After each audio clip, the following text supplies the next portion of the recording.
जी students, हम IAS 16 से ही related एक सवाल देखते हैं और ये काफ़ी अच्छा सवाल है। हम इसको ज़रा प्रैक्टिस करते हैं और इसमें मैं आपको दो एडिशनल चीज़ें भी करवाऊंगा जो ऑल दो रिक्वायरमेंट में नहीं होंगी, बट मैं आपको बनाना सिखाऊंगा ताकि बवक्त ज़रूरत सनद रहे। जब आप पेपर अटेम्प्ट करने गए थे तो आपको मैंने ये चीज़ करवाई हुई है और एग्ज़ाम में ये चीज़ पूछी जा सकती है। तो हम इसकी रिक्वायरमेंट पढ़ते हैं सवाल के। वो कहता है explain the IAS 16 rules on accounting for significant parts of property, plant and equipment and show the accounting treatment of the diamond press in the financial statement for the financial year ending. अब सवाल पढ़ें तो मैंने अभी तक जो requirement पढ़ी है मुझे समझ आई है कि उसने हमसे इस रिक्वायरमेंट में दो चीज़ें रिक्वायर की हैं।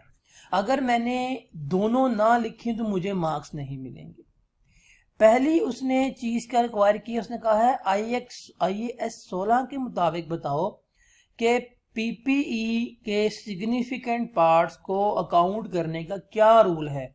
तो हमने पढ़ा हुआ है कि IAS 16 ने हमें कहा है कि each part of an item that has a significant cost in relation to total cost shall be depreciated separately.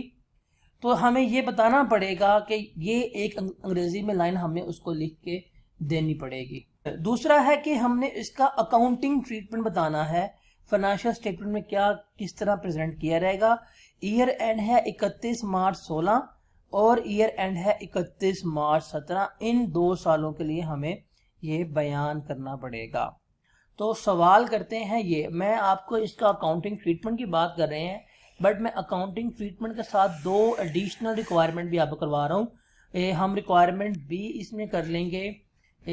इसको हम कहते हैं कि आपने इसके अकाउंट भी बनाने हैं। अकाउंट फॉर, हम लेजर अकाउंट की बात करते हैं, जो रेलेवेंट लेजर अकाउंट हैं वो भी बनाने हैं।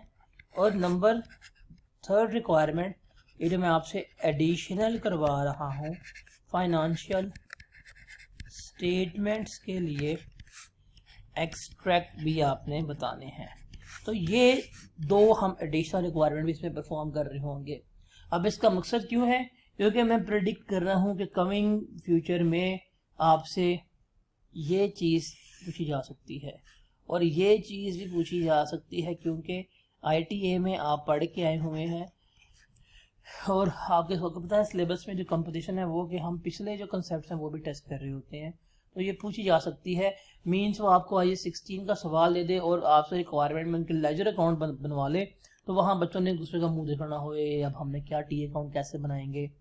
तो इस चीज़ को हम मद्देनज़र रखते हुए ये प्रैक्टिस करेंगे और हम इसके एक्सट्रैक्ट्स भी बनाएंगे। सवाल पढ़ते हैं जी। वो कहता है Rooney manufactured a press for ₹30 million. देखें, आपने सवाल को बड़े ध्यान से पढ़ना है और रुक रुक के तसल्ली से पढ़ना है। क्योंकि अभी हम प्रैक्टिसिंग स्टेज में हैं, अभी हम फाइनल में नहीं जा रहे। तो प्रैक्टिसिंग स्टेज में जितना आप ज़्यादा फोकस हो सकते हैं उतना आपको फोकस होना पड़ेगा। तो सवाल आप क्या करेंगे, यहाँ पे काफ़ी ध्यान से पढ़ेंगे। सवाल में है जी, Rooney manufactured a press for ₹30 million. कि एक प्रेस है वो कितने का बना के दे रहा है? 30 मिलियन का दे रहा है। प्रेस कितने का? 30 मिलियन का। The press comprises 2 significant parts. Press के 2 पार्ट्स हैं significant, the hydraulic system and the frame. मतलब इस प्रेस में जो बना के दे रहा है, एक उसमें हाइड्रोलिक सिस्टम है और दूसरा इसमें क्या है? फ्रेम है। मैं आपको ज़रा गूगल पे शो करवाता हूँ कि ये प्रेस होता कैसा है, दिखने में ये प्रेस कैसा होता, ताकि थोड़ा बहुत आपको प्रैक्टिकल लाइफ का भी एक्सपोजर मिलता जाए कि यार ये जो हम चीज़ें पढ़ रहे होते हैं दिखती कैसे हैं, हकीकत है। क्योंकि 99.9% बच्चे वो हैं जिनको इस लेवल पे इस एजुकेशन में, या जितनी उनकी उम्र होती है, छोटे छोटे बच्चों की उम्र होती है 30-30 साल की, मतलब आप बच्चे बाबे ही होते हैं और अभी आपको इनसे पाला नहीं पड़ा होता। तो मैं आपको शो करता हूँ ये प्रेस होता क्या है गूगल से। एक सेकंड बाद तो ये जो आप अपने सामने एक इमेज देख रहे हैं ना, इसे हम कहते हैं प्रेस। तो ये हमारा एक किस्म का क्या होता है, एक किस्म का हमारा इक्विपमेंट होता है जिसे हम पीपीई में शुमार कर रहे होते हैं, प्रॉपर्टी प्लांट एंड इक्विपमेंट में शुमार कर रहे होते हैं। और उसमें हमें क्या है कि इसके दो कंपोनेंट्स हैं, एक है ये फ्रेम जो आपको नजर आ रहा है, एक ये फ्रेम है, और दूसरा उसने हमें क्या गिवन किया है, हाइड्रोलिक प्रेस। ये जो है ना, ये जो प्रेस, ये जो बीच में लगा हुआ है हाइड्रोलिक सिस्टम, सॉरी, तो ये है इसका हाइड्रोलिक सिस्टम। अगर आप लोगों ने कभी किसी ज़माने में फिजिक्स पढ़ी हो ना, तो वहाँ पे आपने हाइड्रोलिक सिस्टम पढ़े होते हैं, hydraulic system and pneumatic system आपने पढ़े होते हैं। तो ये इसका क्या है, ये इसका हाइड्रोलिक सिस्टम है। मतलब ये क्या होता है, ये ऑयल के प्रेशर से वर्क कर रहा होता है।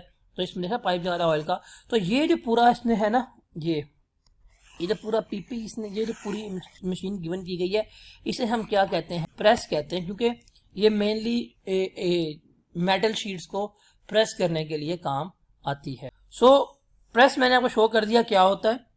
अब उसमें मैंने आपको कहते भाई उसमें हाइड्रोलिक सिस्टम कौन सा, फ्रेम कौन सा, मैंने आपको दिखा दिया ताकि आपकी अंडरस्टैंडिंग बेहतर डेवलप हो जाए, ताकि आप ज़रा बच्चों के लेवल से बढ़ के ज़रा प्रोफेशनल लेवल पे आपकी थिंकिंग कैपेसिटी बढ़ आ जाए।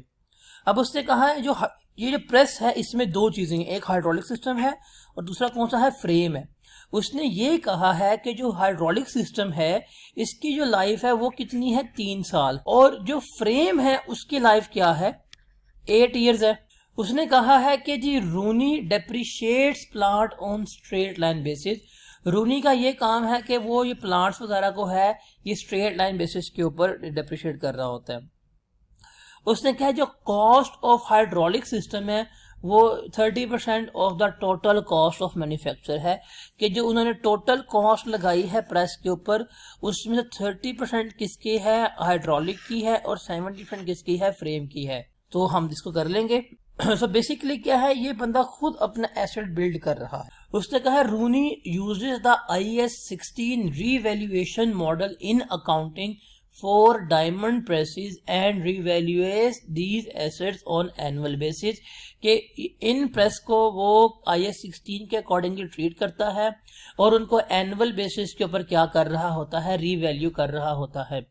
Revaluation surpluses or deficits are apportioned between the hydraulic system and the frame on the basis of their end book values before the revaluation, कि जो रीवैल्यूएशन आएगी उससे या रीवैल्यूएशन सरप्लस या रीवैल्यूएशन लॉस आएगा, हम उसको हाइड्रोलिक सिस्टम में और फ्रेम में क्या करेंगे, हम उनको दोनों में अपोर्शनड करेंगे on the basis of their carrying value before revaluation. जो उनकी बुक वैल्यू होगी रीवैल्यूएशन से पहले, उनकी बुनियाद के ऊपर हम इन्हें क्या कर रहे होंगे, हम इन्हें रीवैल्यू कर रहे होंगे। तो बेसिकली ये मेरा सवाल है।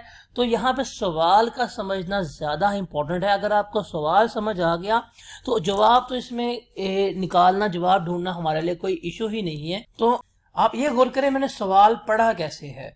जिस तरह मैंने क्वेश्चन पढ़ा है, समझ के ब्रेक्स ले लेके हर लाइन को अंडरस्टैंड करके कोशिश आपने करनी है। जब आप प्रैक्टिसिंग फेज से गुजर रहे हैं बिफोर एग्जाम्पल, तो आपकी भी ये हैबिट डेवलप होनी चाहिए, और ये हैबिट आपकी इस तरह डेवलप होनी चाहिए ताकि आपको आगे जाके इसमें कोई इशू ना हो, और पेपर में जब हम किसको कर रहे हों तो आपने टाइम के साथ एफिशिएंट भी होना है।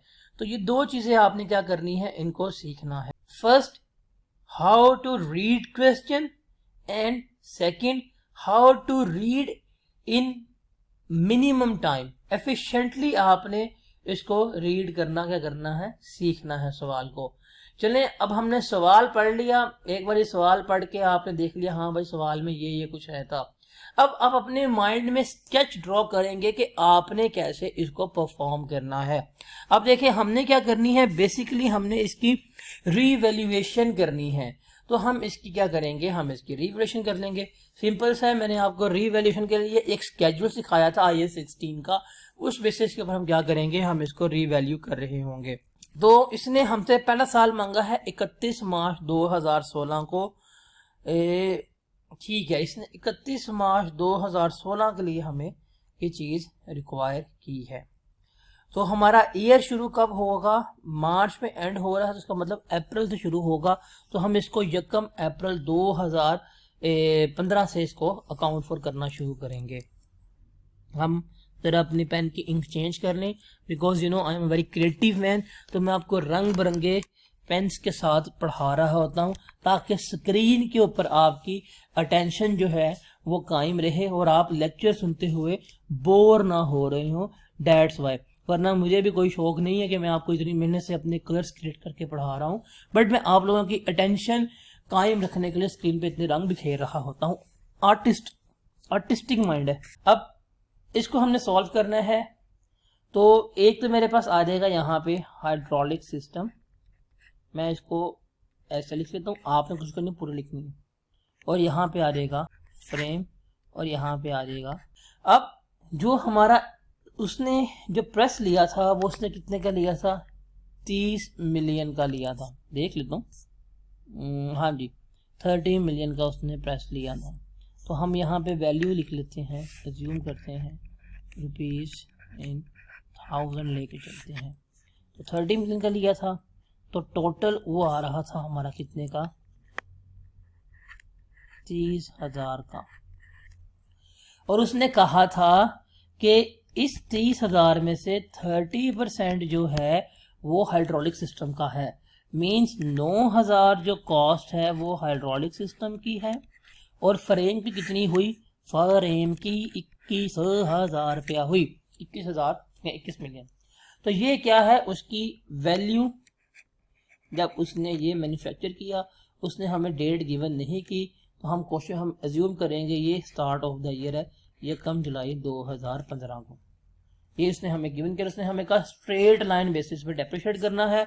उसने हमें यहाँ पे कहा था कि जो हाइड्रोलिक सिस्टम है उसकी लाइफ 3 साल है और जो फ्रेम है उसकी लाइफ 8 साल है। 8 ईयर्स, यू नो 8 साल एंड 8 ईयर्स तो अलग चीज़ है। तो हाइड्रोलिक सिस्टम की लाइफ 3 साल, फ्रेम की लाइफ 9 साल। तो मैं इसको लिख लेता हूँ, इसको हम करेंगे 3 साल पे डेप्रिशिएट और इसे हम करेंगे 9 साल पे डेप्रिशिएट। 9 है कि 8 है, 8 है। और अभी मैंने 9 करना था, पूरा मेरा सवाल गलत हो जाना था और आप लोगों ने मेरी जान अजाब में ले आनी थी 8 ईयर्स पे। ठीक है, अब पूरा साल हमने इसको इस्तेमाल किया क्योंकि रीवैल्यूएशन हो रही है ईयर एंड के ऊपर। तो पूरा साल इस्तेमाल किया, तो इसे क्या करेंगे हम, इसको हम डिप्रिशिएट करेंगे। तो हम इसकी यहाँ पे डिप्रिसिएशन निकालेंगे। डिप्रिसिएशन एट ईयर एंड हमारा कौन सा है, 31 मार्च पे, 31 मार्च 16 को। तो डिप्रिसिएशन निकालनी है, मैं देख लेते हैं 9,000 डिवाइडेड बाई 3 और उसकी 21,000 डिवाइडेड बाई 8। तो 9,000 डिवाइडेड बाई 3, 3,000 बनी हाइड्रोलिक सिस्टम की डिप्रिसिएशन और 21,008, 26-25 बनी इसकी डिप्रिसिएशन। और टोटल कितनी डिप्रिसिएशन आई, 3,000 जमा 2625, ये बनी 5625, 5625 डिप्रिसिएशन आ गई। लेस कर देते हैं इसको। तो यहाँ पे आ जाएगी हमारी कैरिंग वैल्यू, इसको हम लिख देंगे कैरिंग वैल्यू बिफोर रीवैल्यूएशन। तो इसमें से अगर हम 30,000 में से ये लेस कर दें, ये बनेगा 24,375।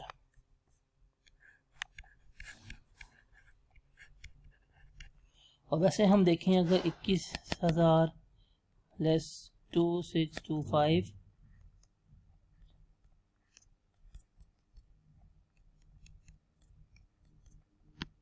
18,375 और ये बनेगा हमारा 6,000। ये कैरिंग वैल्यू आ गई। अब हमने करनी है रीवैल्यूएशन। उसने कहा जी 31 मार्च 2016 को इसकी फेयर वैल्यू है 21 मिलियन। तो हम लिख लेते हैं इसकी फेयर वैल्यू कितनी हो गई है, फेयर वैल्यू 21 मिलियन। अब तो यहाँ मसला हो गया। इसका मतलब हमने किताब पे रिकॉर्ड की हुई है 24,375 की, अब कितनी की हो गई है 21 की।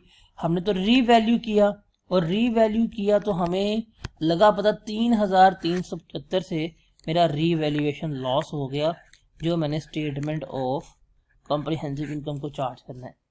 नाउ द क्वेश्चन इज, ये तो टोटल के उससे हमें बताया ना, टोटल प्रेस में इतनी वैल्यू में कमी आई है। अब हमने इसको अपोर्शन करना है between frame and hydraulic system. उसने हमें कहा था कि ये जो डेफिसिट या सरप्लस होगा उसको हम बुक वैल्यू की बेसिस पे क्या करेंगे, अपोर्शन करेंगे। और बुक वैल्यू कौन सी, बिफोर रीवैल्यूएशन। तो रीवैल्यूएशन से पहले बुक वैल्यू कौन सी है, ये है। इसकी बेसिस पे क्या करेंगे, हम इसको अपोर्शन कर रहे होंगे। कैसे करेंगे अभी देख लेते हैं। पहले हम इसकी बात करते हैं। 6,000 टोटल है, हाइड्रोलिक की है book value. Total book value है 24,375, और हमने कितने को करना है, 3,375 को हमने पोषण करना है। अभी देख लेते हैं हम। 6,000 डिवाइडेड बाय 24,375, ये हो गया हमारा ये। इसको हम मल्टीप्लाई करेंगे 3375, ये आएगा हमारा 830.7। हम इसे कर देंगे, ये मेरी 831 है। और बैलेंसिंग किसको जाएगी, फ्रेम को। तो 3375 माइनस 831, ये हो गए 2544। तो हमने कैरिंग वैल्यू के बेसिस पे से क्या कर लिया, अपोर्शन कर लिया। तो अगर हम इसको लेस कर लेंगे तो मेरे पास क्या आ जाएगी, इनकी फेयर वैल्यू आ जाएगी 6,000 माइनस 831, ये बन गया 5169, और 18375 लेस 2544, ये हो गया 15831। 15831, और अगर हम सम करें 5169 प्लस 15831, और it would be equal to 21,000। तो डेंटन है मेरा यहाँ तक ठीक बिल्कुल चीज़ सही जा रही है। तो 31 मार्च 2016 तक का जो ट्रीटमेंट है, ये वाला,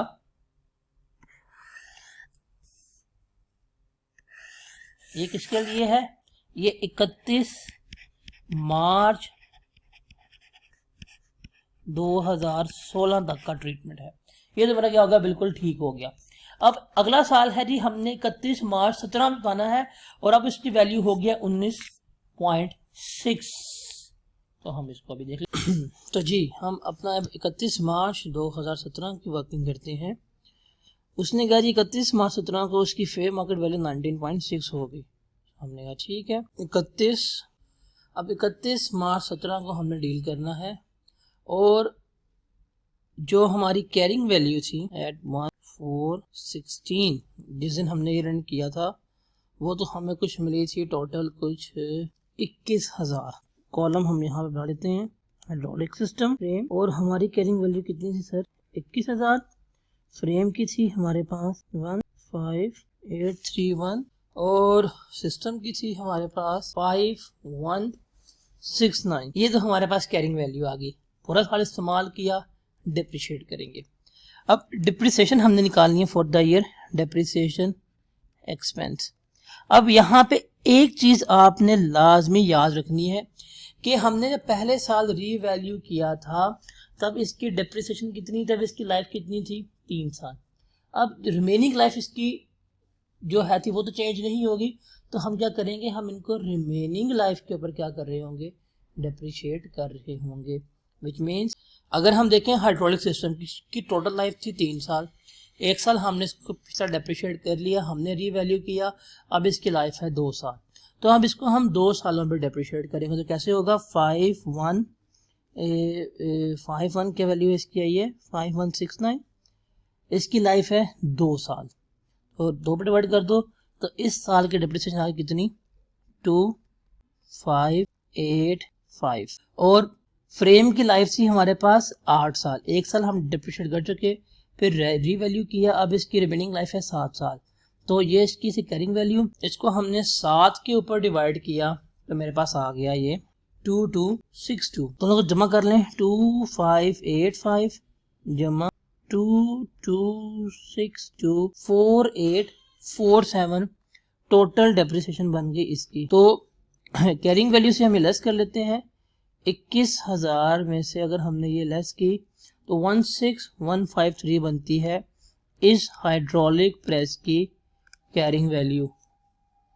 और अगर हम कंपोनेंट वाइज देखें तो ये यहाँ पे हमारे पास कैरिंग वैल्यू आ गई बिफोर रिवैल्यूएशन। अब उसने हमें क्या कहा, उसने कहा भाई साहब 31 मार्च 17 को हमारी फेयर वैल्यू है 19.6 मिलियन। तो फेयर वैल्यू मतलब हमने फिर रीवैल्यूएशन कर दी फेयर वैल्यू, उसने कहा 19.6 मिलियन 19,600 क्या हो गई है इसकी फेयर वैल्यू हो गई है। तो हमने अपनी किताब में कितने की रिकॉर्ड की थी, 16153 की, और हमें लगा पता कि भाई साहब इसकी कीमत तो 19,600 होनी चाहिए।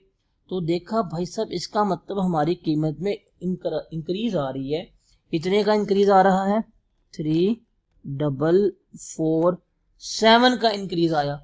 अब इस 3447 में ये क्या है, इंक्रीज है, ये है गेन, ये क्या था, लॉस था, और ये क्या है, हमारा गेन हुआ है।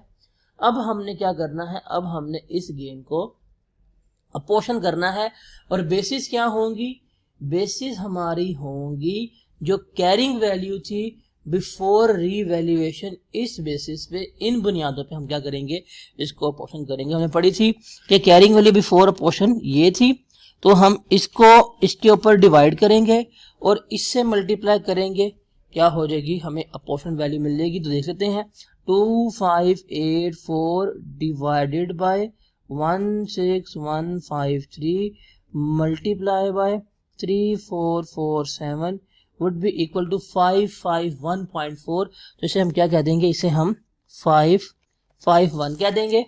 और जो रिमेनिंग बची 3447 में से 551 2896 वो कहाँ चली जाएगी, वो हमारी यहाँ पे चली जाएगी। और ये क्या है, ये गेन है। पीछे मेरा क्या हुआ था, पीछे मेरा ये लॉस था, रिवैल्यूएशन लॉस, और ये मेरा क्या आ गया, ये मेरा गेन और रिवैल्यूएशन आ गया। तो अब हम इनको इसमें एडजस्ट कर लेते हैं, 2584 लेस 551 33 और 13569 33 नहीं आएगा, मैं भी थोड़ा जल्दी में हो गया था। 2584 प्लस 551 इट वुड बी 3135 और 13569 इसमें हम जमा करेंगे 2896, ये हो जाएगा 16465। तो 3135 जमा 16465 ये बनेगा 19,600। तो 19,600 हमारा यहाँ पे क्या होता है, कंप्लीट हो रहा होता है। तो जो IS 16 की रिक्वायरमेंट थी वो तो हमने यहाँ पे कंप्लीट कर ली। अब यहाँ से एक और रिक्वायरमेंट है, वो है स्टेटमेंट ऑफ फाइनेंशियल पोजीशन में क्या रिफ्लेक्ट करवाएंगे। उसके लिए मैंने कहा था हम इसके फाइनेंशियल स्टेटमेंट के एक्सट्रैक्ट्स बनाना सीखेंगे। तो हम यहाँ पे, ये ऑल दो रिक्वायरमेंट में नहीं है, बट मैं यहाँ से आपको क्या सिखाऊंगा, मैं आपको फाइनेंशियल स्टेटमेंट के एक्सट्रैक्ट्स जो हैं वो बनाना सिखा दूंगा, इसके financial statement extracts. So financial statement extracts का मतलब है कि हमने इनको बताना है यहाँ पे कि फाइनेंशियल स्टेटमेंट्स में इन रिस्पेक्टिव ईयर्स में क्या क्या चीज़ें जानी थी। तो फाइनेंशियल स्टेटमेंट एक्सट्रैक्ट्स में हमने दो चीज़ों के एक्सट्रैक्ट्स गिवन करने होते हैं। एक हमने गिवन करते हैं स्टेटमेंट ऑफ कॉम्प्रिहेंसिव इनकम के एक्सट्रैक्ट, दूसरा हमने गिवन करना होता है स्टेटमेंट ऑफ फाइनेंशियल पोजीशन के एक्सट्रैक्ट हमने गिवन करने होते हैं। तो अब ये जो चीज़ है ये रिक्वायरमेंट में नहीं है, बट मैं आपको ये सिखाऊंगा कि कैसे जानी है और ये कैसे नहीं जानी। सो अगर हम स्टेटमेंट ऑफ कॉम्प्रिहेंसिव इनकम के एक्सट्रैक्ट्स की बात करें, स्टेटमेंट ऑफ कॉम्प्रिहेंसिव इनकम के एक्सट्रैक्ट्स की बात करें, तो हमारे पास ईयर 17 था और ईयर हमारे पास 16 था, तो हम यहाँ पर लिख सकते हैं 2016 और 2017 रुपीज़ इन 1000, ये हम लिख सकते हैं। अब 16 में जो जो हमारा एक्सपेंस आउट हुआ है वो हमने देखना है। पहले 16 में आते हैं। 16 में एक तो हमने चार्ज की डेप्रिसिएशन, वो कितनी 5625 की, हम वो लिख लेंगे डेप्रिसिएशन 5625। और 17 में हमने जो डेप्रिसिएशन चार्ज की वो 4847 की। तो एक तो एक्सपेंस जो है वो हमारा कॉमन है। अब 16 में एक और हमने खर्चा चार्ज किया था, वो था रीवैल्यूएशन लॉस का। बट रीवैल्यूएशन के लॉस के लिए हमें एक छोटी सी चीज देखनी पड़ेगी कि हमने कितना लॉस हकीकतन चार्ज किया था, क्योंकि हम पढ़ के आए थे कि जब भी हमें रीवैल्यूएशन लॉस होता है तो हम एक तो एडजस्टमेंट उसमें से पास करते हैं, प्रॉफिट एंड लॉस अकाउंट हम डेबिट करते हैं, और हम एसेट को क्या करते हैं, क्रेडिट करते हैं। तो हमें यहाँ पे लॉस हुआ था 3375 का, हमें लॉस हुआ था 3375 का, वो हम पार्ट बनाएंगे इसमें, और एसेट में भी हम इस अमाउंट से रिडक्शन करेंगे। ये हमने चीज सीखी थी। बट जब हमें लॉस चार्ज करते हैं, पूरे का पूरा लॉस जब हम एक्सपेंस आउट करते हैं, तो शेयर होल्डर हमारा सर पकड़ते हैं कि यार तुमने एक साल में इतना लॉस कर दिया। हम कहते हैं नहीं, हम इस लॉस को यूजफुल लाइफ, जो रिमेनिंग लाइफ होगी, हम उसके ऊपर रियलाइज भी करेंगे, मतलब रिमेनिंग लाइफ में इसको डिवाइड करेंगे, तो हर साल हम रिटेन्ड अर्निंग में से वो ट्रांसफर करते जाएंगे। तो ये जो लॉस हुआ था हमारा, अगर हम इसकी बात करें, इसको अगर ब्रेकअप करना चाहें, तो इसमें से जो हमारा नुकसान हुआ था 831 और 2554 का, 831 और 2554 का, ये हमें नुकसान हुआ था कंपोनेंट वाइज। अब 831 था हाइड्रोलिक प्रेस का, तो हमें कहते हैं कि आप इसको उसकी लाइफ के ऊपर रियलाइज कर लो, मीन्स 831 की अब रिमेनिंग लाइफ है 2। तो जो 415 या 416 का लॉस है, इस साल में आप क्या करोगे, आप अपनी रिटेन्ड अर्निंग को डेबिट करोगे, और आप प्रॉफिट एंड लॉस अकाउंट में क्या करोगे, क्रेडिट करोगे। कहोगे भाई मैंने इतना लॉस क्या कर दिया है, इतना मैंने ये लॉस को रियलाइज कर दिया है, या इन अदर वर्ड्स इतनी अमाउंट से मेरी क्या हुई है, डेप्रिसिएशन वगैरह हमने क्या करनी होती है, रिड्यूस करनी होती है। अब दोनों इसको मेथड कह सकते हैं। मीन्स देखें, अगर हम इसकी डेप्रिसिएशन चार्ज करते कितनी होनी थी, 3000 होनी थी, और इसकी अब कितनी डेप्रिसिएशन आई है, 2585 आई है। 3000 लेस 2585, तो कितनी हमने कम डेप्रिसिएशन चार्ज की, हमने 415 कम डेप्रिसिएशन चार्ज की। तो ये डेप्रिसिएशन हमने कम चार्ज की से हम क्या करते हैं, इसको हम रिवर्स करते हैं, हम रिटेन्ड अर्निंग से इसको प्रॉफिट एंड लॉस अकाउंट में ट्रांसफर कर रहे होते हैं। तो ये चीज़ हमने क्या करनी होती है, इस चीज़ को हमने देखना होता है। And same in the case of ये हो जाएगा 2544, इसको डिवाइड किया, रिमेनिंग लाइफ पे 7 साल थी, तो ये बना 363, हम इसे 363 कह देते हैं, और टोटल हमारा हुआ 363 जमा 416 779। ये टोटल डेप्रिसिएशन हम क्या करेंगे, हम इसको रियलाइज करेंगे। तो हमने यही कंसेप्ट पढ़ा था कि लाजमी नहीं है कि हमने लॉस जब डिक्लेयर करना होता है तो सारा एक्सपेंस आउट कर दें, या इन अदर वर्ड्स जो हमने लॉस वगैरह रिकॉर्ड किया होता है उसको हमने अपनी रिटेन्ड अर्निंग में ट्रेड भी करना होता है। अब जब हमें वैल्यू कम होने की वजह से जब हमारी डेप्रिसिएशन कम हो रही होती है, तो हम उस डेप्रिसिएशन की एडजस्टमेंट करते हैं, और वो एडजस्टमेंट हम कहाँ से कर रहे होते हैं, वो हम एडजस्टमेंट रिटेन्ड अर्निंग से कर रहे होते हैं। तो मैंने आपको दोनों तरीके से एक्सप्लेन किया था।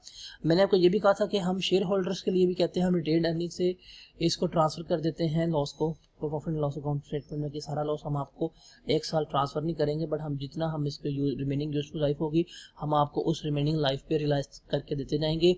या इन अदर वर्ड्स जो ज़्यादा अप्रोप्रिएट रीज़न होती है वो यही होती है कि जब हमारी वैल्यू में कमी आई, तो वैल्यू में कमी आने की वजह से जब हमने एसेट्स को रीवैल्यू किया, रीवैल्यू की वजह से कमी आई एसेट्स में, उस कमी की वजह से हमारा क्या हुआ, डिप्रिसिएशन कम रिकॉर्ड होगी। तो जितनी हमने डिप्रिसिएशन कम रिकॉर्ड की है हमने वो भी तो एडजस्ट करनी है। अब उसकी एडजस्टमेंट कैसे होगी, हम रिटेन अर्निंग को डेबिट कर देंगे और जो उसमें से रिमेनिंग होगी पोर्शन वो क्या कर देंगे, प्रॉफिट एंड लॉस अकाउंट में क्रेडिट कर देंगे और ये हमारी एडजस्टमेंट हो जाएगी। तो इसको हमने एडजस्टमेंट यहाँ पे देखनी होती है। तो अब रीवैल्यूएशन लॉस जो होगा वो हमारा कितना आएगा, हमारा एक्चुअल में लॉस हुआ था रीवैल्यूएशन का 3375 का, 3375 का, बट इसमें से हमने ये एडजस्टमेंट करनी है 3375 लेस 779, तो 2596 से क्या करेंगे हम यहाँ पे लॉस अपना हकीकत में 2596 का यहाँ पे एक्सपेंस आउट कर रहे होंगे। तो 17 में तो लॉस हुआ नहीं है, 17 में तो हमारा क्या हुआ था, गेन हुआ था, तो हम 17 के लिए अब गेन भी कैलकुलेट कर रहे होंगे। तो उसकी भी हम थोड़ी सी अब कैलकुलेशन देखते हैं। तो 17 की हमने अब एडजस्टमेंट करनी है। 17 में हमें 3447 का गेन आया है और हमने ये चीज़ सीखी हुई है कि जब भी हमें रीवैल्यूएशन सरप्लस हो जाए तो हम जो एंट्री पास करते हैं वो कुछ इस तरह से करते हैं, हम एसेट के अकाउंट को क्या करते हैं, डेबिट करते हैं, और हम किसको करते हैं, क्रेडिट। हमने प्रीवियसली जो लॉस डिक्लेयर किया होता है, जिस लॉस को अपना प्रॉफिट एंड लॉस अकाउंट का पार्ट बनाया होता है, हम उसे करते हैं क्रेडिट। और जो हमारे पास बैलेंसिंग फिगर बच जाए वो हम कहाँ ले जाते हैं, वो हम अदर कॉम्प्रिहेंसिव इनकम में लेके चले जाते हैं। तो ये हमने एडजस्टमेंट पास की हुई है। अब यहाँ पे हमने यही एडजस्टमेंट पास करनी है, बट हमने अब इसको अपने एक्सट्रैक्ट्स में शो करना है। तो 16 के एक्सट्रैक्ट्स तो हमारे कंप्लीट है। अब 17 के जो statement of comprehensive income extracts है उसमें क्या होगा, उसमें लॉस तो नहीं आएगा, उसमें और तो कुछ नहीं आएगा, बट हमें यहाँ पे अब अपनी अदर कॉम्प्रिहेंसिव इनकम को देखना पड़ेगा। बट यहाँ पे एडजस्टमेंट करने से पहले जो मेरी एसेट की वैल्यू है वो 3447 से इंक्रीज तो हो गई। अगर मैं एंट्री पास करूँ 3447 से इंक्रीज हो गई। अब जो मैंने क्रेडिट करना है उसमें दो चीजें हैं, एक P&L अकाउंट है और दूसरा अदर कॉम्प्रिहेंसिव इनकम है। तो देखा जाए मैंने कितना रीवैल्यूएशन लॉस पिछले साल में एक्सपेंस आउट किया था, वो था 2596, और वो कैसे किया था वो हमने यहाँ पे सीख लिया था। मतलब टोटल हमारा लॉस कितना हुआ था 3375 का। उसमें से जो हमने लॉस को रियलाइज करवा दिया था due to decrease in depreciation वो 779 था। जो नेट लॉस हमने अपने पीएल को चार्ज किया था वो 2596 का था। तो 2596 क्या हो जाएगा यहाँ पे क्रेडिट, और जो रिमेनिंग अगर बच गया कुछ 3447 लेस 2596 ये है 851। ये 851 कहाँ पे जाएगा, ये 851 जा रहा होगा हमारा अदर कॉम्प्रिहेंसिव इनकम में। ये हमारा प्रॉफिट एंड लॉस अकाउंट में जो हमने प्रीवियस लॉस डिक्लेयर किया था वो क्या हो गया, क्रेडिट हो गया, और ये कहाँ जाएगा, अदर कॉम्प्रिहेंसिव इनकम में जा रहा होगा। तो इसका मतलब अदर कॉम्प्रिहेंसिव इनकम मेरी कितनी शो होगी यहाँ पे 2017 में 851 की शो हो रही होगी। तो ये कुछ एंट्री मेरी पास होगी रीवैल्यूएशन सरप्लस की जो अगले साल में आ रहा है। तो आप फर्दर चाहें आप इस रीवैल्यूएशन सरप्लस को पार्ट्स के ऊपर स्प्लिट भी कर सकते हैं, उसी पार्ट्स के ऊपर जो कैरिंग वैल्यू आई है। अगर हम देखें कितनी किसकी कैरिंग वैल्यू आई थी 3135 डिवाइडेड बाय 19600 और मल्टीप्लाई से कर दें हम 851 से, तो 136 बनेगा हमारा हाइड्रोलिक प्रेस के लिए, और जो रिमेनिंग होगा 851 लेस 136 715 हो जाएगा। तो ये चीज़ हमारी हम इसको ब्रेक कर सकते हैं। बट ये हमारी क्या थी, इसमें फाइनेंशियल स्टेटमेंट के एक्सट्रैक्ट्स की बात थी। अगर हम इसको स्टेटमेंट ऑफ फाइनेंशियल पोजीशन में शो करना चाहें तो कैसे करेंगे, 2016 और 2017। तो 16 में ये जो हमारा प्रेस था, क्योंकि हम इसको कंबाइन लिख लेते हैं यहाँ पे, 16 में प्रेस की वैल्यू थी 21,000 से 16 में इसकी वैल्यू, और 17 में कितनी हो गया इसकी वैल्यू 19,600। 16 में इसकी है थी एक्यूमुलेटेड डेप्रिसिएशन 4847 और 16 में थी 5625, 17 में इसकी डेप्रिसिएशन है 4847। और यहाँ पे हम अपना एक रीवैल्यूएशन सरप्लस भी लिख देंगे जो हमें कितना आया था 851 का आया था, और रीवैल्यूएशन सरप्लस का पार्ट बनता है इक्विटी का, तो वो भी हम यहाँ पे करेंगे शो कर देंगे। तो 16 में हमारा सरप्लस नहीं था और 18 में हमारा 17 में हमारा सरप्लस कितना आ गया, 851 का सरप्लस आ गया। तो ये जो है था हमारा दूसरी जो हमने रिक्वायरमेंट कहा था हम ड्रॉ करेंगे, फाइनेंशियल स्टेटमेंट के एक्सट्रैक्ट थे। अब तीसरी आपकी है assignment.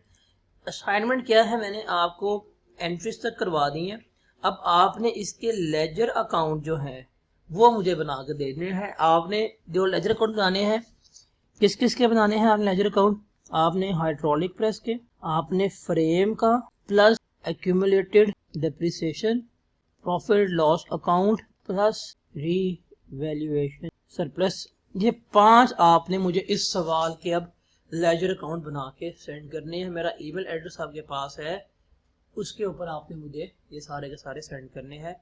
So this would be your assignment and I will wait कि आप इस असाइनमेंट को लाजमी सॉल्व करेंगे।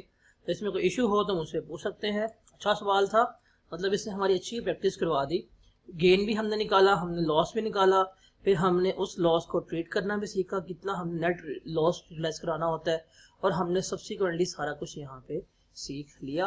अच्छा सवाल था, उम्मीद करता हूँ आपको समझ आ गया होगा और आपके तबक भी रोशन